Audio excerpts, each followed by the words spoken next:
Welcome back to SDL. It's 2023. Here we are. We hope everyone has had a great new year, great holidays. I know it's a little late in the season, but Happy New Year, Greg. Happy New Year, Mitch. Happy New Year to everyone out there watching. So today we got a very important topic to talk about. Recently, the American Tort Reform Foundation has come out with their Judicial Hellholes. So we wanted to go through what that is because we practice in a number of the states that are listed in the top and honorable mention of judicial hellholes. The biggest state, or the number one state that the American Tort Reform Foundation came out with is Georgia. Also followed by Pennsylvania, California, New York, and honorable mention to our great state of New Jersey. We have offices in 3 of those states, New York, PA, Jersey, and Georgia.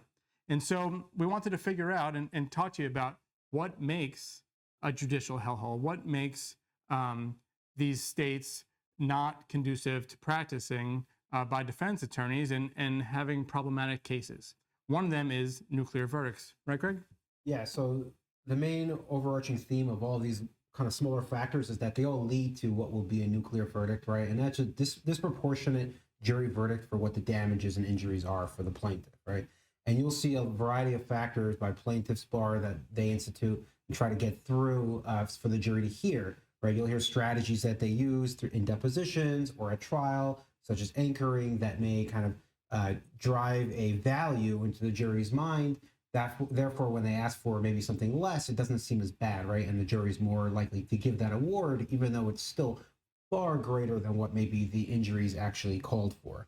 There are some other factors that we found because that really only applies to certain states, but there are other factors that would apply to pretty much every state in the country. And so we're always monitoring it. And one of those would be litigation financing, right, Mitch? Yeah, so litigation financing and litigation funding is big topics these days, probably throughout the country, not just in some of these states that we're talking about now.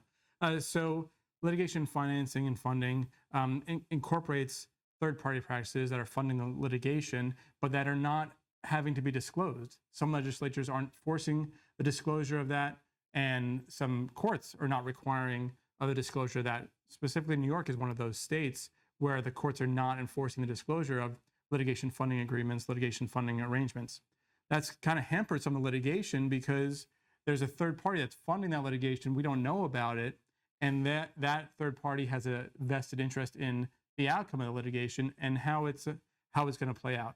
And that could affect what happens and how long litigation takes, and also what the point is where resolution is achievable versus when we would have to go to trial. Yeah, and so part of what we do as defense firms is constantly push, right, to get information, to get as much as we can through written discovery and depositions, but based on some of the jurisprudence or the laws in that particular state from the legislator, we're not able to get that information. So it's a constant battle to get that. And the next issue that I think is kind of rampant in a lot of states is, and it makes sense for plaintiffs' bars, is for forum shopping, right? They try to get into the most favorable venue for them in that state. And part of what we do is to constantly try to push that and show that there's really no nexus to that particular venue, and they're just trying to get a more favorable or higher verdict in that area. And so we're always showing that maybe they're not conducting business, right? The defendant is not conducting business in there, or plaintiff is not located in that particular venue, or the accident didn't happen in that venue. And the problem that we've kind of seen as the defense bar, and when it comes to this, is the laws and the jurisprudence kind of says that, you know, it's a factor for the judge to decide under the totality of the circumstances. And there's lots of different factors that they weigh back and forth to make that call. Ultimately, though, it may be up to the judge to decide whether that venue is proper. And so our battle is to constantly try to bring that to the judge's attention as early as possible. And some of these states and jurisdictions have just the slightest conducting of business. That's all you need to get in there. Very favorable for plaintiffs' counsel and plaintiffs to be pursuing in those type of jurisdictions, because all they need is some type of conducting of business by the defendant. It doesn't have to be related to the case. That's why there's stuff that we try to do on our end to try to kick cases out of these specific venues. However, it is a big issue in making these jurisdictions not conducive to some litigation. Now, another issue that we're seeing is some type of legislative action and also inaction. Some states are very progressive in their legislation that they're conducting and that they are legislation that they are passing, while some are very passive. And so that's another example of why some of these jurisdictions are becoming more problematic to have cases in, settle cases in, to try cases in from the defense perspective. There's bills that are being passed in New Jersey, for example, that are trying to raise the mandatory minimum requirements for auto insurance. There's mandatory minimums that are required, but there is legislation that's out there now which is trying to raise the minimum, which would then increase the amount of a threshold amount that insurance carriers may need to pay for even the smallest claims. Yeah. So that's just an example of one of the types of litigation efforts. Yeah, and some of these laws, they when you just read them at their face, you don't think that they'll impact your overall verdict award, right? Or whether it's going to make somebody more litigious or not. But just thinking about it from just a layman's perspective, if the policies are higher, the minimum policies are higher, there's going to be more litigation because there's more to recover, right? So that just makes sense. But on its face, it doesn't seem like it's going to make a huge impact in our industry, but it does. We've seen other things as far as obviously COVID. Some states have allowed COVID claims by the legislator, right? Some have not.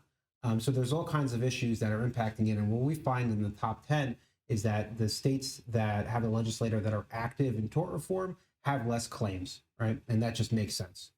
The last kind of criteria, well, there's a whole bunch that we can go through. The last one I think it's worth mentioning is the social inflation in the particular states where you'll see this top 10. It's no surprise when you see states like California, New York, New Jersey in the top 10, and we start talking about nuclear verdicts, and you start talking about the cost of living in those states, right?